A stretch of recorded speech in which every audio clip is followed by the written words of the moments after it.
now.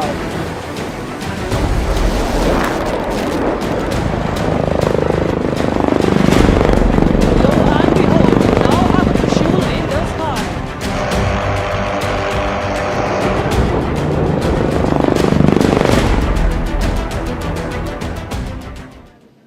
नमस्कार, news India 24/7 के इस खास कार्यक्रम में आपका स्वागत है। मैं हूं विजय त्रिवेदी। देश दुनिया ने आज फिर आकाश में हिंदुस्तान की ताकत देखी। बेंगलुरु के येलहांका एयर फोर्स स्टेशन पर एरो इंडिया शो में भारतीय वायुसेना के जाबाजों ने शौर्य का परिचय दिया और बता दिया कि तूफान आ रहा है। प्रधानमंत्री नरेंद्र मोदी ने एयर इंडिया शो 2023 के 14वें एडिशन का उद्घाटन किया, जिसे देख प्रधानमंत्री मोदी का जोश भी हाई दिखा और उन्होंने दो टूक शब्दों में कहा कि 21वीं सदी का नया भारत अब ना तो कोई मौका गंवाएगा और ना ही मेहनत करने से पीछे रहेगा। From roll left, rolling now.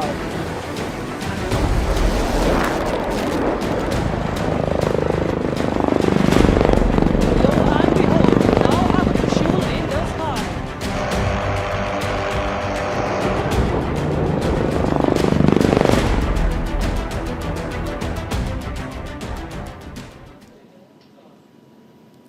Bharat का बढ़ रहा सामर्थ्य डिफेंस में नए रास्ते खोलेगा, नए अवसर प्रदान करेगा। इस पर प्रधानमंत्री नरेंद्र मोदी ने अपनी बातचीत पर जोर दिया। एक बार सुनते हैं प्रधानमंत्री जी ने क्या कहा। साथियों, अमृत काल का भारत एक फाइटर पायलट की तरह आगे बढ़ रहा है। एक ऐसा देश जिससे ऊंचाइयां छूने से डर नहीं लगता, जो सबसे ऊंची उड़ान भरने के लिए उत्साहित है। आज का भारत तेज सोचता है, दूर की सोचता है और तुरंत फैसले लेता है। ठीक वैसे ही जैसे आकाश से उड़ान भरने वाला एक फाइटर पायलट करता है।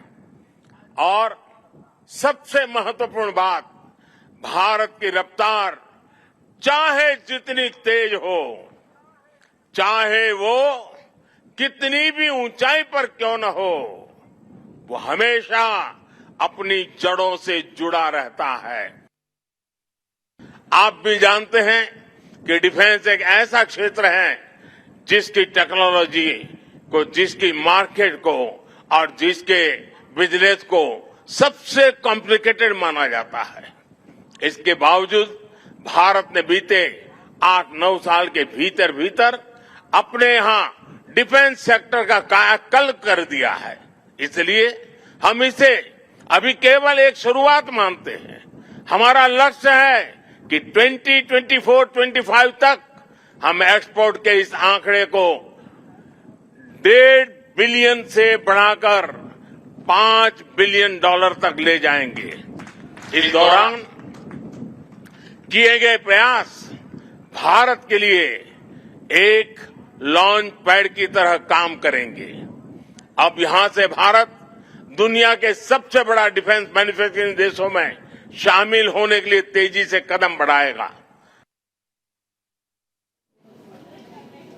भारत का बढ़ रहा सामर्थ्य डिफेंस में नए रास्ते खोलने वाला है। प्रधानमंत्री ने कहा कि भारत जो है अब फाइटर पायलट की तरह से हो गया, जो तेज सोचता है, अचूक निशाने को देखता है और तेज चलता है। इस सब पर आज जो बेंगलुरु में हुआ उसमें 80 देश हिस्सा ले रहे हैं, 29 विदेश मंत्री, रक्षा मंत्री वहां पर हिस्सा ले रहे हैं और 800 कंपनियां जो डिफेंस पर काम कर रही हैं वो भी इसमें हिस्सा ले रही हैं। प्रधानमंत्री ने इस बात पर भी जोर दिया कि जो अभी हमारा $1.5 बिलियन का निर्यात है, रक्षा निर्यात है, उसे हम अगले साल तक 2024-25 तक $5 बिलियन कर देंगे। आपको याद होगा कि इससे पहले भारत ज़्यादातर रक्षा उपकरण आयात किया करता था और हमारा बहुत सारा खर्चा एक्सपोर्ट पर होता था। अब रास्ता बदला है, दिशा बदली है और अब हम डिफेंस में एक्सपोर्ट पर आ गए हैं। इस सब पर चर्चा करने के लिए हमारे साथ खास मेहमान जुड़ रहे हैं। मेजर जनरल अश्विनी कुमार साहब श्रीवास्तव साहब हमारे साथ जुड़े हुए हैं, डिफेंस एक्सपर्ट हैं। एयर कमांडर प्रशांत दीक्षित साहब हमारे साथ हैं, ग्रुप कैप्टन यूके देवनाथ साहब हैं और विंग कमांडर प्रफुल्ल बख्शी साहब भी हमारे साथ होंगे। आप सबका बहुत बहुत स्वागत है इस खास कार्यक्रम में। ग्रुप कैप्टन यूके देवनाथ, आपसे पहले एक बात समझना चाहता हूं, फिर रक्षा मसलों पर एक्सपर्ट हमारे सिवाज साहब से जाऊंगा, किस तरह से आप देखते हैं इस एरो शो को? पहले हुआ, ये भारत सरकार की बहुत बड़ी कामयाबी है जी। ये मिनिस्ट्री ऑफ डिफेंस द्वारा ऑर्गेनाइज की गई थी और वायुसेना बहुत ही इज्जत के साथ अब दुनिया में देखी जाती है, क्योंकि आज हमने भारत ने दुनिया को दिखा दिया कि भारत में आत्मनिर्भरता की तरफ बढ़ते हुए क्या क्या हासिल किया है। 30 देशों के डिफेंस मिनिस्टर के आयोजन में थे। उन्होंने देखा कि भारत किस तरह से तेजस फाइटर विमान मेक इन इंडिया के तहत भारत में ही बना रहा है। उन्होंने हमारे ध्रुव हेलीकॉप्टर को देखा, उन्होंने हमारे लाइट कॉम्बैट हेलीकॉप्टर को देखा। प्रचंड दुनिया के सारे देश जितने डिफेंस अटैचेस थे, एयर अटैचेस थे, सब ने प्रचंड हेलीकॉप्टर में बहुत ज्यादा रुचि दिखाई जी। मुझे लगता है कि अगले 1 या 2 साल के अंदर जब प्रचंड पूरी तरह से इंडियन एयरफोर्स में शामिल हो जाएगा, उसके बाद हमें बहुत बड़ा एक्सपोर्ट ऑर्डर मिलने वाला है। ये भारत की और भारत की जो एविएशन इंडस्ट्री है उसकी बहुत बड़ी कामयाबी जी। आज जो डिफेंस एक्सपो लगा था, स्टॉल लगे थे, उसमें ब्रह्मोस मिसाइल को भी दर्शाया गया है। और दुनिया आप जानती है कि हिंदुस्तान में निर्मित सुखोई 30 विमान और ब्रह्मोस मिसाइल का जो कॉम्बिनेशन है वो एक गेम चेंजर है। युद्ध भूमि में, अरेबियन सागर में, बे ऑफ बंगाल में या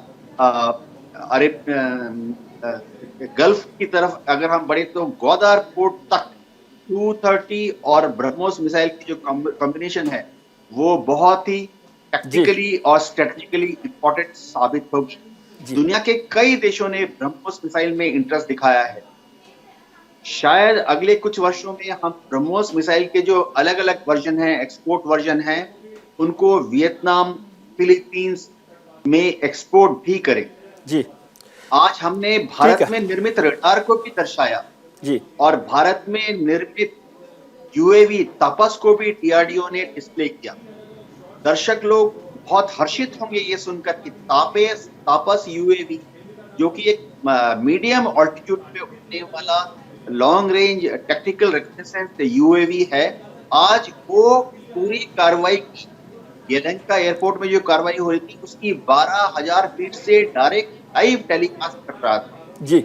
और मैं पायलट रह चुका हूं, तापस से जो फोटोज आ रही थी, जो लाइव रिले आ रहा था, उसका रेजोल्यूशन इतना हाई था कि उससे किसी भी देश की जो मिलिट्री पावर है उसको हम आसानी से भांप सकते हैं, आसानी से उस पर नजर रख सकते हैं जी। मेजर जनरल सिवाच, जैसे ग्रुप कैप्टन कह रहे थे देवनाथ साहब, एक बात समझाइए मुझे कि जो आज का एरो शो है ये एविएशन और डिफेंस का ट्रेड का शो है या हमारी डिफेंस पावर का शो है? विजय, ये कॉम्बिनेशन है, इसमें सच्चाई है। ये एयर डिफेंस का भी शो है और हमारी एयर पावर का भी शो है जी। देखो, सच्चाई ये है कि भारत ने कुछ एक समय में 10-12 साल में डिफेंस के मामले में बहुत बड़ी प्रोग्रेस की है। देखो, भारत 60 से 70% अपना जो डिफेंस का सामान बाहर से खरीदता था जी। बहुत ज्यादा पैसा देना पड़ता था हमारा, स्पेशली सोवियत यूनियन में जो बाद में रूस बन गया और बाकी इजराइल में, अमेरिका में। मगर अब बदलाव आया है। अभी 10 साल में भारत जो है ज्यादातर हथियार खुद बनाने लगा, मेक इन इंडिया और आत्मनिर्भर भारत। इससे सारा पलटा बदल गया है। हो क्या रहा है कि अब वो जो फॉरेन एक्सचेंज जो बाहर जाता था वो अब भारत में रहता है और भारत के अंदर वो इकोनॉमी को डेवलपमेंट करता है, जॉब भी देता है। और जो टेक्नोलॉजी बहुत इंपॉर्टेंट है जो नहीं मिल रही हमको, उन टेक्नोलॉजी को हम ट्रांसफर कराने, पहले हमारे को कोई ट्रांसफर ऑफ टेक्नोलॉजी नहीं करता था, क्योंकि अब हमारा दावेदार है। क्यों? क्योंकि हम 4th लार्जेस्ट मिलिट्री पावर हैं और 5th लार्जेस्ट इकोनॉमी है और आने वाले समय में हम 3rd लार्जेस्ट बनेंगे। मैं एग्जांपल के तौर पे आपको 2 वेपन सिस्टम के बारे में बताऊंगा। M777 अल्ट्रालाइट हाउजर जो हमने अमेरिका से ली और उसकी ट्रांसफर ऑफ टेक्नोलॉजी से हमने महिंद्रा डिफेंस बना रहा है जो कि एक प्राइवेट कंपनी है। इसी प्रकार K9 वज्रा हमने साउथ कोरिया से ली कि जो सबसे अच्छी सेल्फ प्रोपेल्ड गन है वर्ल्ड की, उसको L&T बना रहा है। तो मतलब ये है कि भारत के अंदर 2 डिफेंस कॉरिडोर बन गए हैं, एक नॉर्थ में एक साउथ में, और ज्यादा इंडस्ट्रीज आ रही है। बहुत अच्छा कॉम्बिनेशन है पब्लिक सेक्टर का और प्राइवेट सेक्टर का, और ज्यादातर हथियार हम खुद बनाए, चाहे वो ट्रांसफर टेक्नोलॉजी हो या अपनी टेक्नोलॉजी हो। अब जिस प्रकार से ये 14th एयर शो हो रहा है, ये एशिया का लार्जेस्ट है। जैसे प्रधानमंत्री ने बताया, it is runway two billion opportunity, मतलब कि ये अपॉर्चुनिटी का भंडार है। क्योंकि जब कम से कम 300 देशों के लोग आए हुए हैं, करीब 30 से 35 डिफेंस मिनिस्टर हैं, जब वो हमारा दामोदार देखेंगे कि किस प्रकार से भारत हथियार बना रहा है, एक तो उनको लगेगा कि भारत की पावर कितनी है, और दूसरा हमें एक्सपोर्ट के कुछ एक प्रकार लगता है इसके अंदर ऑर्डर मिलेंगे। उसके अंदर क्या क्या है? आपकी ब्रह्मोस है, आपका लाइट कॉम्बैट हेलीकॉप्टर है जो कि प्रचंड, लाइट कॉम्बैट एयरक्राफ्ट तेजस मार्क। शिवा साहब, आता हूँ आपके पास। हमारे साथ एयर कमांडर प्रशांत दीक्षित साहब भी जुड़ गए हैं, जो स्ट्रेटेजिक अफेयर्स के एक्सपर्ट भी है। एयर कमांडर, एक बात समझना चाहता हूँ, 20 साल पहले 25 साल पहले तक हिंदुस्तान में डिफेंस डील्स को लेकर ही हम परेशान होते थे। ज़्यादातर जो हमारे डिफेंस मिनिस्टर्स हैं वो डिफेंस डील्स नहीं किया करते थे, क्योंकि उनको लगता था कि इससे उनका जो पूरा पॉलिटिकल करियर है वो खतरे में पड़ जाता है, करप्शंस के चार्जेज होते हैं। आज पहले हम लोग इंपोर्ट कर रहे थे सारे के सारे, आज हम एक्सपोर्ट के लेवल पर आ गए। इस पूरे बड़े बदलाव को आप कैसे देख रहे हैं?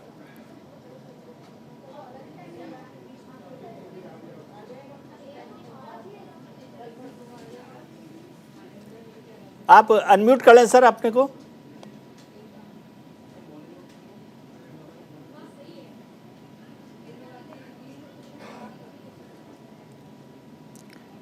दीक्षित साहब, अनम्यूट कर लें अपने को जी। ग्रुप कैप्टन देवनाथ, जो सवाल मैं कर रहा था दीक्षित साहब से, उसको आप किस तरह से देखते हैं कि ये जो एक बड़ा बदलाव आया है, हम पहले खरीदने में भी हिचकिचाते थे, आज बनाकर बेचने की ताकत में भारत दिखाई दे रहा है। जनरल शिवाज। हाँ, देखो मैं बताता हूँ आपको, ये बात बहुत अच्छा क्वेश्चन पूछा आपने कि एक डर पैदा हो गया था कि जब से हमने बॉफोर्स गन ली थी लास्ट में, वो भी एक प्रकार से कंट्रोवर्सी में आ गई और गवर्नमेंट भी गिर गई उसके कारण। तो ऐसे में सबको डर था कि अगर आप डिफेंस का कोई हथियार खरीदेंगे तो कहीं ना कहीं कंट्रोवर्सी में बढ़ सकते हो, और ये तो दूर दूर तक नहीं सोचते थे हम कि हम हथियार खुद भी बना सकते हैं। ये बदलाव तो 15-20 साल या 10 साल से ज्यादा आया है कि भारत के अंदर काबिलियत और क्षमता है। भारत का प्राइवेट सेक्टर बहुत अच्छा था, मगर हमने उसका इस्तेमाल नहीं किया। पब्लिक प्राइवेट सेक्टर को हमने उसका कॉम्बिनेशन नहीं किया। हमारा जो HAL था, जिसने तेजस मार्क 1 अल्फा बनाया, 2 बनाएगा, उसको भी हम एक प्रकार से इतना कॉन्फिडेंस नहीं था, उसके ऊपर हम इतना एनकरेजमेंट नहीं करे थे। तो अब बदल गया, सब कुछ बदल गया है। वो बदलने के कारण क्या हुआ है, सब चीजें भारत में बढ़नी है। 200 आइटम ऐसे हैं जो कि इंपोर्ट नेगेटिव लिस्ट में है। इसका मतलब वो हथियार खुद बनाएंगे, हम बाहर से नहीं लेंगे। उसके अंदर शिप भी हैं, सबमरीन भी हैं, एयरक्राफ्ट कैरियर तक भारत ने बना दिया, INS विक्रांत। आप देखो कि कितनी फक्र की बात है। आपकी गनें यहां बननी है, जिस प्रकार से धनुष गन हमने बनाई है, बॉफर्स को कॉपी कर लिया है। ATAGS जो सबसे अच्छा आधुनिक है, advanced towed artillery gun system, जिसकी रेंज 50 किलोमीटर, वो भारत ने बना दिया। तो अब तो बदला हुआ भारत है। अब तो हमें ये लगना है ये हथियार हम कैसे बेच सकते हैं दूसरे देशों को, जिससे हम फॉरेन रिजर्व, फॉरेन एक्सचेंज कमाएं। क्योंकि कोई भी इंडस्ट्री चलेगी नहीं आपकी डोमेस्टिक मार्केट पे, आपको ये एक प्रकार से बाहर बेचना पड़ेगा। और मुझे लगता है आने वाले समय में भारत की ये क्षमता है, और जैसे प्रधानमंत्री ने बताया कि आज हमारी जो डिफेंस के सामान बेचने की काबिलियत 1.5 बिलियन है, अगले 2 साल में ये 5 बिलियन होनी चाहिए, और 2030 तक ये 20 बिलियन के करीब होगी। तो सच्चाई है कि आज हम उस पगार पे चल पड़े हैं कि हम डिफेंस का सामान खुद अपने लिए बनाएंगे। Make in India, make for world, ये जो नारा है, ये बदलाव आ गया है। और इससे मुझे लगता है बड़ा फर्क क्या आएगा, एक तो भारत की जो छवि है वो भी बहुत अच्छी हुई है वर्ल्ड के अंदर, क्योंकि आज भारत की बात लोग सुनते हैं, क्योंकि 4th largest army defence forces और 5th लार्जेस्ट इकोनॉमी, और आने वाले टाइम में 3rd लार्जेस्ट हो जाएगी। मुझे लगता है भारत एक बड़े अच्छे ट्रैक पे है। अभी हमने करना क्या है, हमें करना है कि ये छोटी छोटी एमसीएमईज हैं जो प्राइवेट कंपनीज हैं, इनका हौसला बनाना और उनका एक कॉम्बिनेशन करना पब्लिक सेक्टर से। देखो कंपटीशन होना चाहिए, हेल्दी कंपटीशन। अगर आप देखें आज यूएवी, ड्रोन, ये भी भारत खुद ही बना रहा है। तो एक के बाद एक हथियार अब भारत बनाने लगा है। ये माइंडसेट में बदलाव आया है, ये सोचने के तरीके में बदलाव आया है। मुझे लगता है ये है। मैं खुद की बात करूं, आज से मैं कोई 15-20 साल पहले हथियार जब की बात आती थी, मैं भी एक्विजिशन वाली उसमें टीम में था, तो बार बार यही बात आती थी कि ये हथियार हम रूस से ले लेते हैं या इजराइल से ले लेते हैं, अमेरिका। कभी भी ये डिस्कशन में नहीं आया, ये हथियार हम खुद बना लेते हैं। ना तो क्षमता थी ना कॉन्फिडेंस था, और आज सब कुछ है हमारे पास। आज हम कितने हथियार खुद बना रहे हैं और कितने हथियार हम बाहर बेच पाएंगे। और जैसा मैंने बोला, विजय एयरक्राफ्ट कैरियर बनाना ये एक बहुत बड़ी निशानी है भारत की, आत्मनिर्भर भारत की। INS विक्रांत जो हमने बना दिया, और अब उसके अंदर हमने क्या किया है, जो तेजस M मतलब कि अपना ही जो बनाया हुआ एयरक्राफ्ट है, वो भी हमने उसके रनवे पे लगाया है। मुझे लगता है कि इस कॉन्फिडेंस बहुत है भारत की प्राइवेट सेक्टर और पब्लिक सेक्टर में, और स्पेशली डिफेंस के मामले में भारत आगे बहुत निकलेगा और बहुत हथियार बनाएगा और पूरे वर्ल्ड के लिए बनाएगा। जी श्रीवास्तव साहब, आपके पास आता हूं मैं। एयर इंडिया शो के दौरान रक्षा मंत्री राजनाथ सिंह जी वहां पर मौजूद थे। रक्षा मंत्री हैं, उन्हीं के नेतृत्व में ये सारा काम हो रहा है। उन्होंने क्या कहा है, इसको भी एक बार सुन लेते हैं। साथियों, एरो इंडिया का यह आयोजन देश के, विशेषकर कर्नाटक राज्य के इंडस्ट्रियल और इकोनॉमिक ग्रोथ के प्रति आपके कमिटमेंट का एक एक्सप्रेशन है। प्रधानमंत्री जी, कर्नाटक की भूमि चंदन की भूमि है। जिस तरह यहाँ के चंदन की सुगंध देश दुनिया में दूर दूर तक फैलती है, उसी तरह यहाँ आयोजित होने जा रहे एरो इंडिया के माध्यम से भारत की रक्षा क्षमताओं की प्रसिद्धि दूर दूर तक फैलेगी, ऐसा मेरा विश्वास है। इस आयोजन को इतने ग्रैंड स्केल पर आयोजित करने में श्री बसवराज जी बोम्मई, चीफ मिनिस्टर कर्नाटका का योगदान अत्यंत प्रशंसनीय है। साथियों, भारत अपने बिजनेस फ्रेंडली इन्वायरमेंट और कास्ट कॉम्पिटिटिवनेस के कारण एक बेहतरीन मैन्युफैक्चरिंग डेस्टिनेशन बना हुआ है, और ईज ऑफ डूइंग बिजनेस की रैंकिंग में भी यह आगे बढ़ा है। हमारे माननीय प्रधानमंत्री जी की व्यापक दृष्टि और संकल्प के साथ भारत दुनिया की 5वीं सबसे बड़ी अर्थव्यवस्था बन गया है, और अगले 4-5 वर्षों में यह दुनिया की तीसरी सबसे बड़ी अर्थव्यवस्था बनने की राह पर तेजी से आगे बढ़ रहा है। इस शो में क्या खास है, एक बार इसको देख लेते हैं, फिर हम अपने मेहमानों के पास चलेंगे। अभी आपने राजनाथ सिंह जी को सुना, उन्होंने कहा कि कर्नाटक को जो चुना गया है उसकी भी एक खास वजह है कि कर्नाटक जो है चंदन के लिए मशहूर है, और जैसे चंदन की सुगंध देश दुनिया में फैलती है, ऐसे ही हिंदुस्तान का जो रक्षा का जो क्षेत्र है उसकी सुगंध भी फैलेगी। इस शो में, एयरो शो में करीब 80 से ज़्यादा देश जो है शामिल हो रहे हैं। 32 देशों के रक्षा मंत्री, आज 29 देशों के रक्षा मंत्री वहाँ पहुँच गए हैं, और 65 कंपनियों के CEO शामिल होंगे, 100 विदेशी और 700 भारतीय कंपनियों समेत डिफेंस सेक्टर की 800 कंपनियां इसमें शामिल हैं। रक्षा उपकरण कंपनियों के 65 CEO की मीटिंग भी यहाँ पर एक राउंड टेबल मीटिंग होने वाली है। मंथन होगा, स्टार्टअप शो और बंधन इवेंट भी यहाँ पर इस कार्यक्रम में होने वाला है। ये 17 फरवरी तक जो चलने वाला शो है उसमें UAV, डिफेंस स्पेस और फ्यूचर की टेक्नोलॉजी जैसे डिफेंस सेक्टर में भी शामिल होंगे। इस एरो इंडिया शो में सबसे ज़्यादा सुर्खियाँ HLFT-42 ने बटोरी। दरअसल इस स्वदेशी सुपरसोनिक एयरक्राफ्ट HLFT-42 पर सबकी नज़र रही। उस पर बजरंगबली यानी हनुमान की तस्वीर है। इस फाइटर एयरक्राफ्ट के पंखों पर लिखा हुआ है द स्टॉर्म इज कमिंग, तूफान आ रहा है, लिखा हुआ है। HLFT-42 एयरक्राफ्ट भारत के पहले नवीनीकृत ट्रेनर विमान मारुत का नया वर्जन है। तो इसकी चर्चा काफ़ी वहाँ पर रही है HLFT-42 को, और इस पर लिखा हुआ है द स्टॉर्म इज कमिंग, यानी तूफान आ रहा है। यही हमारे शो का कार्यक्रम का भी नाम है, आ रहा है तूफान। Air chief marshal VR Chaudhari ने गुरुकुल फॉर्मेशन बनाया इस शो के दौरान। वहाँ पर लगातार बहुत सारे प्रदर्शन किए गए थे।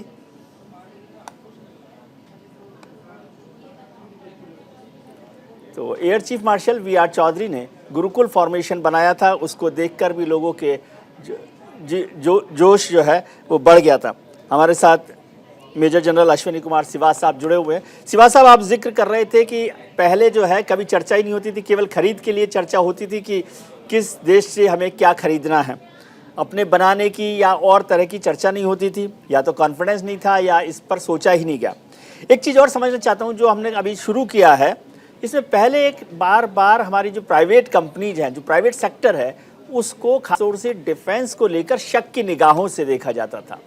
क्या वो शक खत्म हुआ है? क्या हमारा डिफेंस सेक्टर का प्राइवेट सेक्टर पर भरोसा बढ़ा है और ये डिफेंस को लेकर सुरक्षित है कि नहीं है? हाँ बिल्कुल, देखो ये सच्चाई है विजय कि पहले जो पब्लिक सेक्टर था वही डिफेंस के आइटम में था, जो भी कुछ हम थोड़ा बहुत बना रहे थे। प्राइवेट कंपनीज को हम एक प्रकार भरोसा नहीं करते थे, कॉन्फिडेंस नहीं था उनकी क्षमता पे, उनकी काबिलियत और उनके सीक्रेसी पे भी हमें शक था, क्योंकि ऐसा लगता था कि कहीं ऐसा ना हो कि कोई चीज लीक हो जाए, देश की सिक्योरिटी से कनेक्टेड है। मगर वो सब कुछ चेंज होगा, अब बदलाव आया सोचने में। देखो अमेरिका की जो लॉकहीड कंपनी है, बोइंग है, ये सब प्राइवेट कंपनियां हैं। तो अब जैसे जैसे हमारा एक प्रकार से सोचने का तरीका बदला और जैसे कॉन्फिडेंस बढ़ा, और स्पेशली इस जो गवर्नमेंट है इसने बहुत बड़ा पुश किया है, 2 डिफेंस कॉरिडोर बनाए नॉर्थ साउथ में, पब्लिक सेक्टर को लेके आए, उनका हौसला बुलंद किया, उनको भरोसा दिलाया कि अगर आप R&D में पैसा खर्च करेंगे तो आपका सामान लिया जाएगा,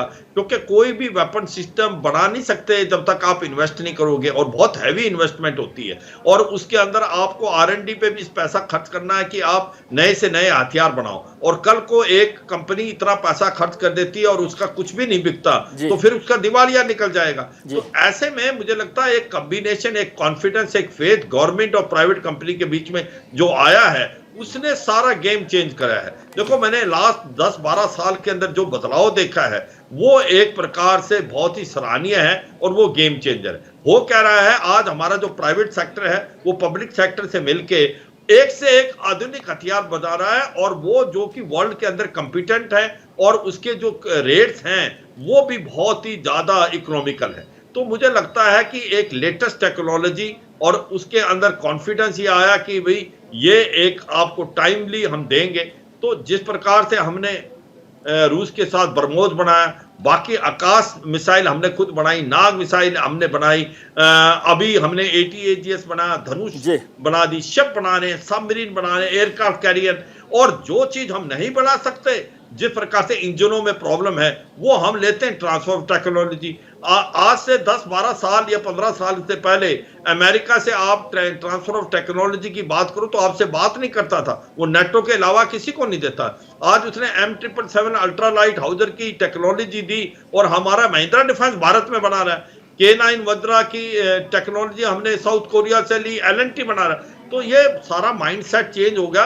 ये जो प्राइवेट सेक्टर है वो उतना ही पेट्रोइट है जितने हम सब पब्लिक सेक्टर में हैं। तो ये बदलाव की क्या सिक्योरिटी कॉम्प्रोमाइज वो बिल्कुल नहीं है, बल्कि हुआ क्या है, एक तो भारत के अंदर हम फॉरेन एक्सचेंज अर्न कर पाएंगे, एक भारत के अंदर एम्प्लॉयमेंट आ गई, क्योंकि आप अपना ही सामान बना रहे हो, आपकी मैन पावर इस्तेमाल हो रही है, आप एम्प्लॉय कर रहे हो, और फिर क्या है, एक डेवलपमेंट का माहौल है। तो make in India make for world जो बात चली है ना, वो काबिले तारीफ है, वो गेम चेंजर है। तो अब इतना कॉन्फिडेंस है कि आज हम ड्रोन UAV जो लेटेस्ट है वो बनाने वाले हैं, और भारत एक ऐसा देश है, 2 चीजों में कर रहा है, हाइपरसोनिक टेक्नोलॉजी पे काम कर रहा है, एंटी सैटेलाइट टेक्नोलॉजी पे काम कर रहा है, और एंटी ड्रोन टेक्नोलॉजी पे काम कर रहा है, जिसमें कोई काफी देश नहीं है। तो ऐसे में भारत के पास ये क्षमता है। और देखो न्यूक्लियर हथियार का भी इस्तेमाल करने के लिए भारत एक उन देशों में है जो ट्राइड है, जो हथियार को समुद्र के नीचे से भी, समुद्र से भी, आसमान से भी और जमीन से भी मार कर सकता। तो मुझे लगता है कि एक सोच में बदलाव आया है, एक कॉम्बिनेशन आया पब्लिक और प्राइवेट सेक्टर का, एक कॉन्फिडेंस आया है, एक ग्राउंड पे मैं कहूं तो एक प्रकार काबिलियत आई है कि हम कुछ करके दिखाएंगे। और जिस प्रकार से आज defence sector foreign exchange earn कर रहा है $1.5 बिलियन, आने वाले साल में 5 और 2030 तक $20 बिलियन हो जाएगा। इससे क्या होगा कि भारत एक उभर के आएगा वर्ल्ड के अंदर, एक डिफेंस के लिए, डिफेंस प्रोडक्शन के लिए one of the biggest producing country in the world. जी Vijay, From your left, rolling now.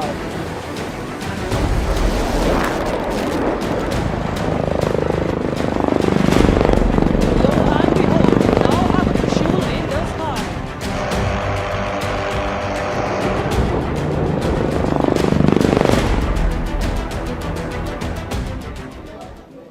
Break के बाद आपका एक बार फिर स्वागत है। हम चर्चा कर रहे हैं बेंगलुरु में हो रहे एरो शो की। वहाँ प्रधानमंत्री ने एरो शो में भारत के बढ़ते सामर्थ्य और डिफेंस में नए अवसर का भी जिक्र किया। उन्होंने कहा कि इस शो से डिफेंस में युवाओं के लिए नई संभावनाएं खुलेंगी। साथियों, एरो इंडिया एक और वजह से बहुत खास है। ये कर्नाटका जैसे भारत के टेक्नोलॉजी और टेक्नोलॉजी की दुनिया में जिसकी महारत है, एडवांस है, ऐसे राज्य कर्नाटका में हो रहा है। इससे एरोस्पेस और डिफेंस में नए अवसर पैदा होंगे। इससे कर्नाटका के युवाओं के लिए नई संभावनाएं खुलेगी। मैं कर्नाटका के युवाओं से भी आह्वान करता हूं, टेक्नोलॉजी को फील्ड में आपको जो महारत हासिल है, उसे रक्षा क्षेत्र में देश की ताकत बनाई। एरो इंडिया का यह आयोजन भारत के बढ़ते हुए सामर्थ्य का उदाहरण है। इसमें दुनिया के करीब 100 देशों की मौजूदगी होना दिखाता है कि भारत पर पूरे विश्व का विश्वास कितना बढ़ गया है। देश विदेश के 700 से अधिक एग्जीबिटर्स इसमें अपनी भागीदारी कर रहे हैं। इसने अब तक के पुराने सारे रिकॉर्ड तोड़ दिए हैं। इसमें भारतीय एमएसएमईज भी हैं, स्वदेशी स्टार्टअप भी हैं और दुनिया की जानी मानी कंपनियां भी हैं। यानी एरो इंडिया की theme the runway to a billion opportunities, जमीन से लेकर आकाश तक हर तरफ नजर आ रही है। मेरी कामना है आत्मनिर्भर होते भारत की ये ताकत ऐसे ही बढ़ती रहे। आत्मनिर्भर भारत की ताकत बढ़ती रहे, प्रधानमंत्री की उम्मीद है। Air chief marshal V R. Chaudhari ने गुरुकुल फॉर्मेशन को लीड किया। इसमें एक LCA, एक हॉक 1, एक IJT, एक HTT एयरक्राफ्ट शामिल था। उसके अलावा एक एयरक्राफ्ट 40 एयरक्राफ्ट शामिल थे। वी.आर. चौधरी ने LCA एयरक्राफ्ट उड़ाया। महत्वपूर्ण बात है कि हमारे प्रमुख जो हैं, वायुसेना प्रमुख हैं, वो उस फॉर्मेशन को लीड कर रहे थे और उन्होंने इसका प्रदर्शन वहाँ पर किया, एयर चीफ मार्शल ने। इस पूरे शो की जो थीम है वो है the runway to a billion opportunities. उसी पर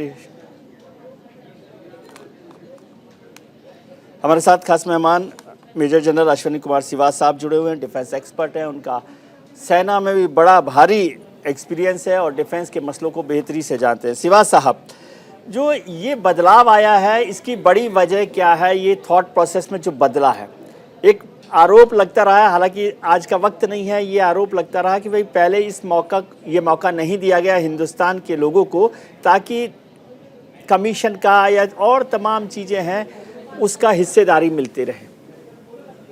हाँ देखो, बिल्कुल ये तो ठीक है विजय, इसमें तो कहीं ना कहीं खामियां तो रही हैं गवर्नमेंट टू गवर्नमेंट, मगर ये सच्चाई है कि हमने कोई अपने पब्लिक और प्राइवेट सेक्टर पे कॉन्फिडेंस भी नहीं था। हम समझते थे कि जो हथियार बाहर से मिलेगा वो ज़्यादा अच्छा है और हमारे अंदर ये क्षमता नहीं है। तो डिफेंस भी ये सोचता था कि हमें GSQR बनाते थे, वो इतना होता था कि उसको बनाना बड़ा मुश्किल था, तो वो बाहर से लाने में ही फायदा था, ऐसा लगता था। ये सोचा नहीं कि भारत के अंदर खुद के अंदर काबिलियत और क्षमता हो सकती है। दूसरा, हम R&D पे बहुत कम पैसा स्पेंड करते थे। जब तक आप R&D पे पैसा स्पेंड नहीं करेंगे तो आपकी टेक्नोलॉजी कैसे एडवांस होगी। ये बदलाव 10-12 साल में सोचने में आया है कि अगर आप हथियार बाहर से खरीदते रहे तो आपकी डिपेंडेंसी रहेगी, लड़ाई के दौरान में आपको प्रेशर में आओगे, मैनिपुलेट हो सकते हो। ये हमने देखा कारगिल वार में जी। हमारे पास बोफर्स का अम्यूनिशन नहीं था, हमने साउथ अफ्रीका से खरीदा, इजराइल से हमने स्पेयर पार्ट्स लिए कई वेपन के। तो उसके बाद सोच विचार किया कि भारत खुद बनाए हथियार, और जैसे ही हमारा ये सोच बदला, पब्लिक प्राइवेट सेक्टर का एक प्रकार से मिलाप हुआ और हमने देखना स्टार्ट किया भारत के अंदर तो बहुत ज्यादा काबिलियत और क्षमता है। वो समय ने दिखाया हमें अपॉर्चुनिटी देनी है, और नॉर्थ साउथ का जो हमने डिफेंस कॉरिडोर बनाया, छोटी छोटी प्राइवेट कंपनीज आई, MSME आई, पब्लिक सेक्टर का मेल मिलाप हुआ, तो एक के बाद एक हथियार बनाते गए। और कहीं ना कहीं HAL को हमने कॉन्फिडेंस दिलाया, DRDO को कॉन्फिडेंस दिलाया कि आप R&D में भी पैसा खर्च करें। देखो, सैटेलाइट और मिसाइल के मामले में तो भारत पहले भी अच्छा था, क्योंकि हमने मिसाइल अगर आप देखें, चाहे वो अग्नि है या पृथ्वी है, हम बनाते रहे। और इसी प्रकार से हमारी जो सैटेलाइट है वो भी बहुत अच्छी थी, गेम चेंजर थी। मगर अब हमने HAL ने जो ये तेजस मार्क 1 अल्फा और 2 बनाया है, ये 5th जनरेशन है, ये बेस्ट ऑफ द बेस्ट से कंपीट कर रहा है। अभी 83 हमने एयरफोर्स ने तेजस मार्क 1 लिया है, 1 अल्फा भी लिए जाएंगे। और अब सारा माहौल चेंज हो गया है कि आज make in India, make for world, Bharat में बनाओ, पूरे वर्ल्ड के लिए बनाओ। भारत जहां टेक्नोलॉजी नहीं है वो ट्रांसफर करो, बाहर से सामान नहीं खरीदेंगे। देश हमारे सामने खड़े हुए हैं कि सब हमारी टेक्नोलॉजी ले लो, हमारे अंदर बनेगा। जैसे मैंने M777 का बनाया, वो महिंद्रा डिफेंस बना रहा है, K9 वज्रा L&T बना रहा है। तो अब ऐसा कोई सामान नजर नहीं आ रहा जो हमें बाहर से खरीदना पड़ेगा। और उससे क्या है कि दो बातें होंगी, एक तो भारत का सामान भारत में बनेगा, फॉरेन रिजर्व बाहर नहीं जाएगा, फॉरेन एक्सचेंज, और हम बाहर बेचेंगे तो फॉरेन रिजर्व खरीदे हमारे पास आएगा, और हमारे खुद के अंदर एम्प्लॉयमेंट जनरेट होगा। और दूसरा इंपॉर्टेंट क्या होगा, भारत की क्षमता बढ़ेगी, काबिलियत बढ़ेगी। ये जो इकोनॉमी हमारी 3rd लार्जेस्ट बनने वाली है अगले 3-4 साल में, वो जल्दी बनेगी। तो सच्चाई ये है कि अब भारत के अंदर न्यू फाउंड कॉन्फिडेंस है। अभी हमको लगता है हम कर सकते हैं। जब हमने आज से 15 साल पहले कोई कहता कि आप एयरक्राफ्ट कैरियर बनाओगे, तो आज आप हमसे भी पूछते तो हम भी बोलते सर हम नहीं बना सकते, हमारे अंदर इतनी क्षमता और काबिलियत नहीं। आज INS विक्रांत हमने बना दिया, और ये काबिल तारीफ है, one of the best aircraft carrier in the world Bharat ने खुद इंडिजियसली बना दिया। तो हथियार के बाद हथियार भारत बना रहा है, और स्टेट ऑफ आर्ट बना रहा है, और आत्मनिर्भर मेक इन इंडिया कॉन्सेप्ट जा रहा है, जो प्रधानमंत्री का नारा है। मुझे लगता है एक बदला हुआ भारत है, एक कॉन्फिडेंट भारत है। ये एक बड़ी इंपॉर्टेंट चीज है। विजय जी, हमारे साथ विंग कमांडर प्रफुल्ल बख्शी साहब भी जुड़ गए हैं। बख्शी साहब, आपका बहुत स्वागत है। आपको मेरी आवाज में? Thank you. मेरी आवाज आ रही है? जी सर, हम समझना चाह रहे थे जो एयर शो है, इसको मैं अभी हमारे और जो मेहमान थे उनसे भी समझना चाह रहा था कि ये सिर्फ डिफेंस ट्रेड का शो है या हमारी डिफेंस पावर का शो है? ये मैं आपको बता दूं, ये जिस शो की आप बात कर रहे हैं वो भारत की एविएशन इंडस्ट्री का, military and civil aviation combine का, मिलिट्री एंड सिविल एविएशन को कंबाइन करके आप कहते हैं, तो भारत की एयर पावर का। एयर पावर सिर्फ मिलिट्री एस्पेक्ट नहीं होता, एयर पावर होता है वो सारी क्षमता जो कि देश एक एविएशन के तहत के थ्रू इस्तेमाल करता है, या अपनी कमर्शियल एक्टिविटी में, या अपनी ह्यूमैनिटेरियन एक्टिविटी में, या अपनी डिफेंस की एक्टिविटी में, सबको मिलाकर इसको एयर पावर कहते हैं। और ये एयर पावर की क्षमता है, इसमें ना ही आपकी प्लानिंग आती है, ना ही आपकी डिफेंस या कमर्शियल एयरक्राफ्ट की मेकिंग की कैपेबिलिटी। सारा एविएशन इंफ्रास्ट्रक्चर ऑफ इंडिया का development, training, thinking process, further research, ये सारा का सारा इसके तहत आता है। तो ये जो शो चल रहा है एरो इंडिया का, ये इन सब के ऊपर एम करेगा। अब हमारी एविएशन इंडस्ट्री जो है दुनिया के वर्ल्ड में ही नहीं है, एक बहुत बड़ा एक हिस्टोरिकल स्थान बन गया है, और ये दर्शा रहा है कि इस रीजन में सारी की सारी countries development of aviation aspect के लिए भारत के ऊपर डिपेंड कर सकती हैं जी। और इसलिए आपको जो पूरी जो लिस्ट हमारे बाकी स्पीकर ने बता दी होगी कि कितनी इंडस्ट्रीज, कितनी कंट्रीज, कितने डिफेंस मिनिस्ट्री, कितने chiefs of our air forces कितने आ रहे हैं, कितने 809 तो सिर्फ एक्सपर्ट्स ही आ रहे हैं और कितनी एमओयू साइन होंगी हर एक चीज के लिए, सिविल एविएशन के लिए, हेलीकॉप्टर डेवलपमेंट के लिए और एस्पेक्ट मिलिट्री एविएशन के लिए, ये सारी की सारी चीजें होंगी। जी सर, इसमें एक बात है विंग कमांडर की बात बताई गई कि 75,000 करोड़ के एमओयू साइन होंगे। अभी मेजर जनरल सिवाज कह रहे थे कि ये नया इंडिया है जिसका कॉन्फिडेंस है कि अब वो इंपोर्ट की बजाय एक्सपोर्ट कर रहा है और अपना प्रोडक्शन कर रहा है, मेक इन इंडिया है। ये हिंदुस्तान का कॉन्फिडेंस तो बड़ा है, लेकिन आज जब 80 देश यहाँ पर मौजूद हैं, तमाम तरह की कंपनियाँ मौजूद हैं, क्या वो कंपनियां हिंदुस्तान के डिफेंस का जो भी हम तैयार कर रहे हैं उसमें अपना भरोसा जताएंगी? ये भरोसा हमें है। अभी एक लेवल पर आया कि हमने अपने पर भरोसा किया, लेकिन असली जो कसौटी है वो तो ये कि दूसरा हम पर भरोसा करे। सबसे पहले मैं ये आपको बता दूं, जो मेजर जनरल सिवाज कह रहे हैं बिल्कुल ठीक कह रहे हैं जी। ये हमारी जो अब हम जो एविएशन के मैप में आए हैं पहले बिल्कुल नहीं होते थे। यहाँ तक कि हमारी कैपेबिलिटी ये थी, हम अभी जहाज बनाते ही नहीं थे और जो बनाते थे हमारी नीतियां इतनी कमजोर थी। नीति एविएशन पॉलिसी भी उसका होता है। एक एयरक्राफ्ट था HF-24, मैं आपको एग्जांपल दे देता हूँ, जिसको मैंने फ्लाई किया था 7-8 साल। वो HF-24 की कैपेबिलिटी थी मैक 2.6 एयरफ्रेम की, ना अभी सुखोई की है ना मिराज की है। मैक 2.6 एयरफ्रेम की कैपेबिलिटी थी और उसको इंजन नहीं मिला। हमको इंजन मिला नहीं क्योंकि हमारी टेक्नोलॉजी कमजोर थी और पॉलिटिक्स में हम कमजोर थे, हमारे हाथ में मरोड़ा गया, हमको डेवलप नहीं किया गया।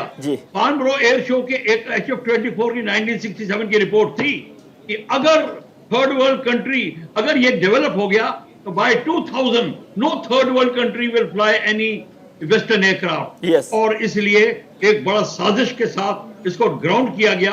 इसके बाद पूरी इंक्वायरी होनी चाहिए। 5-5 घंटे फ्लाई किए हुए जहाज को ग्राउंड कर दिया गया, इसलिए क्योंकि रशिया ने हमारा हाथ मरोड़ा और हमें MiG-23 लेने के लिए बाध्य किया। ये है आपकी इंटरनल पॉलिटिक्स जो आज के दिन मुझे बोलनी नहीं चाहिए थी, पर मैं इसलिए बोल रहा हूं ताकि मामला क्लैरिफाई हो जाए। हम अब इस स्थिति में नहीं है, कोई हमारा हाथ नहीं मरोड़ सकता, बल्कि अब हमारी झोली में लोग आ रहे हैं कि आप हमारी मदद कीजिए, हमारे साथ मिलिए और हमारे साथ आगे बढ़िए। ये है भारत की हालत। जी, ग्रुप कैप्टन देवनाथ साहब, एविएशन इंडस्ट्री के लिए जो सबसे बड़ी बात है उसका फील्ड जो है ना वो है आसमान, और जो खुला आसमान है उसके लिए तो इतनी सारी पॉसिबिलिटीज़ है, अपॉर्चुनिटीज़ है, जिसके लिए कहा गया द बिलियन अपॉर्चुनिटीज़। आप ऐसा देख रहे हैं ये आसमान तो खुला हुआ मिल गया है, लेकिन उड़ने के लिए तो बाज होना चाहिए ना। देखिए, भारत को एक बहुत बड़ा एडवांटेज है। भारत को सबसे बड़ा एडवांटेज ये है कि दुनिया की जो टेक्निकल मैन पावर है उसका एक बहुत बड़ा हिस्सा हर साल हमारे टॉप क्लास इंजीनियरिंग कॉलेजेस से और हमारी IIT से निकल रहा है जी। इसके अलावा भारत में एक और हिस्सा जो अब सामने आ रहा है वो है हमारे एंटरप्रेन्योर्स जी, जो कि एक नया स्टार्टअप खोलने में एकदम हिचकिचाते नहीं है। और हमारे जितने टॉप क्लास IIM हैं वो बिजनेस मैनेजमेंट करने के बाद हमारे जो ग्लोबल लीडर्स हैं, बिजनेस में ग्लोबल लीडर्स हैं, उनको पैदा कर रहे हैं जी। तो आप दोनों को अगर मैच कर देंगे, top class engineer from our IIT and top class global management leaders जो हमारे IIM से निकल रहे हैं, इसके बाद भारत बहुत मजबूती से एविएशन फील्ड में कदम रख सकता है और रख रहा है जी।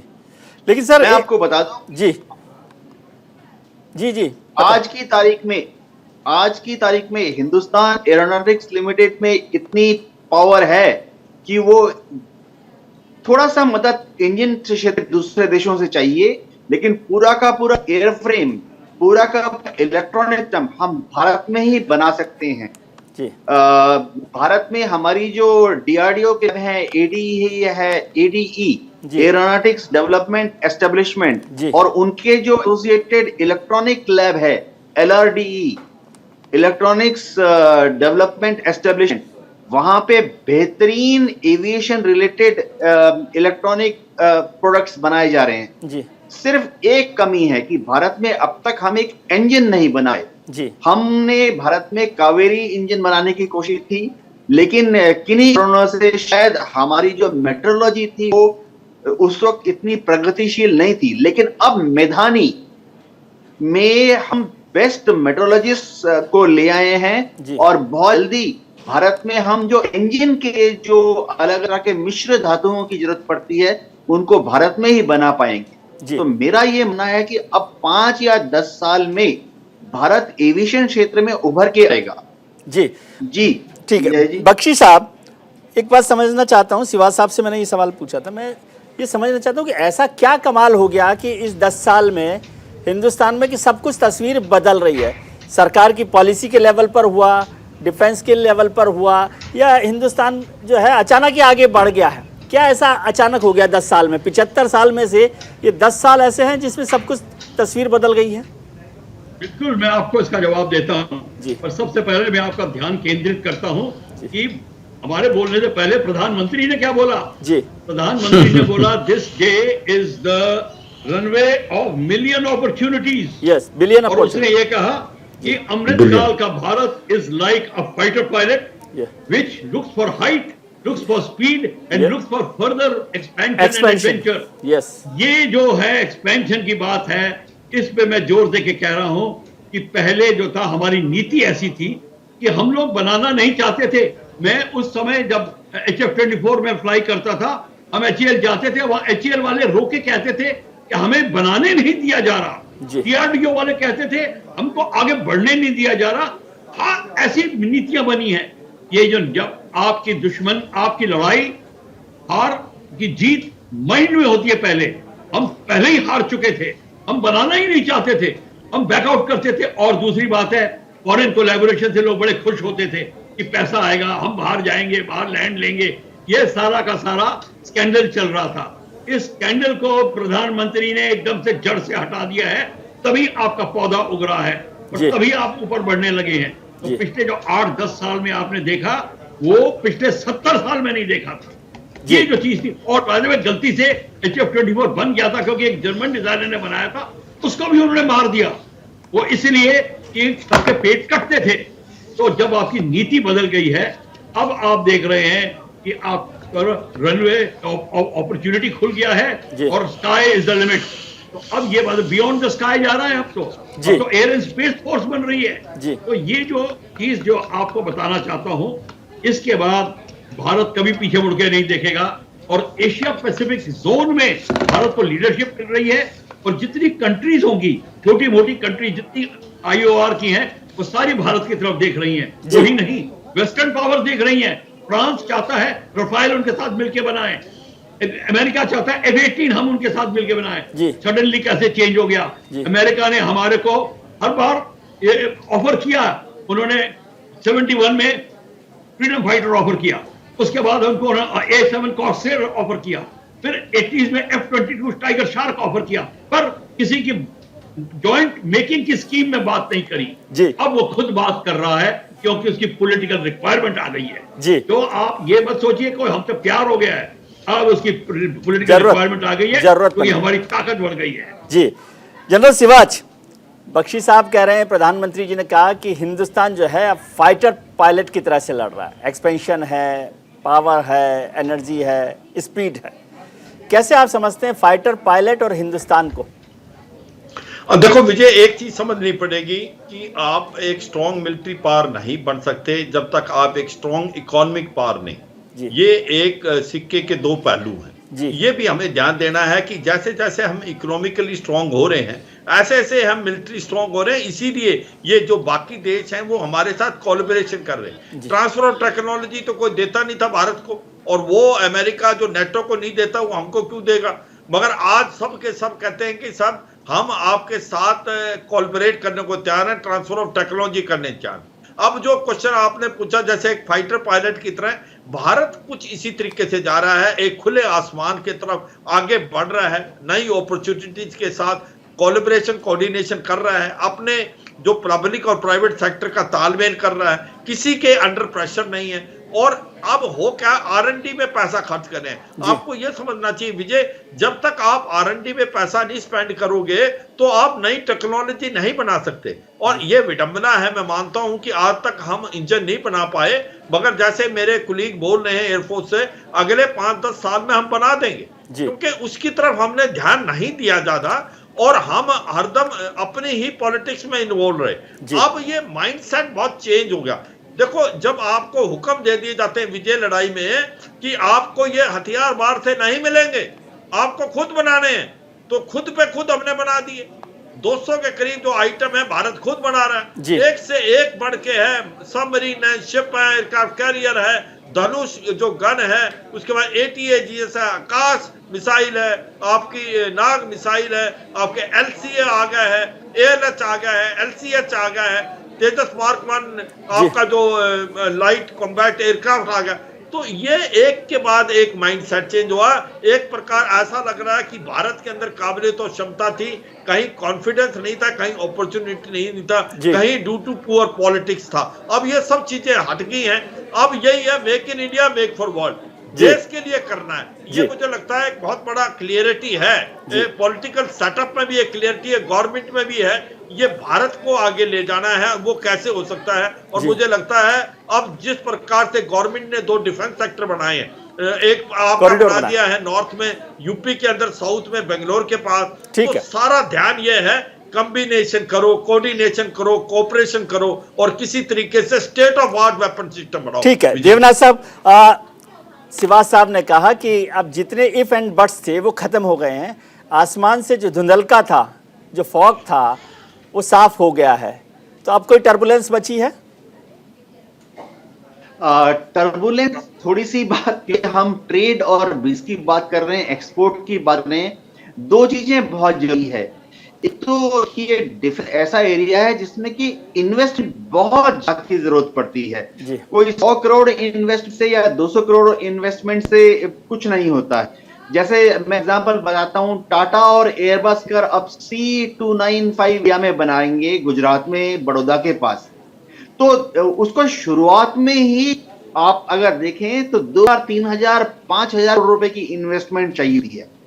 दूसरी डिफेंस में जो इन्वेस्टमेंट कराएंगे, जब तक आप वो फैक्ट्री को सेटअप करके फाइनल प्रोडक्ट को रोल आउट करते हैं, जेस्टेशन पीरियड बहुत लंबा होता है, 5 से 10 साल लग जाते हैं। एक आज अगर आप सोचेंगे कि मैं ये टैंक या हवाई जहाज बनूंगा, तो पहला टैंक या पहला हवाई जहाज रोल आउट होने में 10 साल लगते हैं जी। तो इसका मतलब क्या है कि इसका मतलब ये है कि इन्वेस्टमेंट के लिए जो पैसा लगाने वाले हैं उनको थोड़ा धैर्य धारण करना पड़ेगा। अपने इन्वेस्टमेंट करने के बाद रिटर्न आने 10 साल लगेंगे जी। प्रफुल्ल बख्शी साहब, फाइनल कमेंट आपका छोटा सा।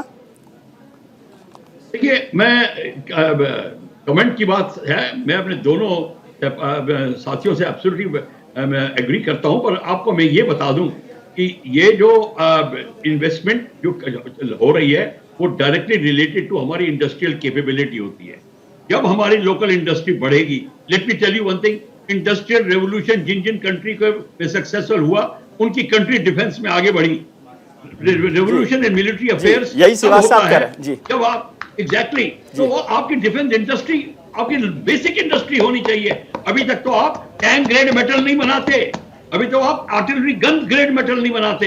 ये जो सारी मैं बता रहा हूं आपको बात, ये एम्बैरेसिंग है। राइफल बनानी तो अब शुरू करी है। देखिए, जब ये तब तक अब हमारे को हिम्मत मिली है, अब होराइजन मिला है, अब 8-9 साल तो हमें तसल्ली करनी पड़ेगी। जब हमारे पास इंजन आ जाएगा, राइट मेटल आ जाएंगे, R&D में बेधड़क पैसा लगाएंगे और हमारे सोच की शक्ति जो होगी अब होनी चाहिए। हमें थ्रेट परसेप्शन को कैसे देखेंगे? अब हरिओम हरिओम करके, महात्मा गांधी, गौतम बुद्ध करके आप लड़ाई नहीं कर सकते। पहले तो आप एक्सपोर्ट ही नहीं करना चाहते थे कि हम पीस लविंग कंट्री हैं। क्या पॉलिसी थी, वो सब चेंज हो गया है। हमें अब नींद से खुलना जागना पड़ेगा।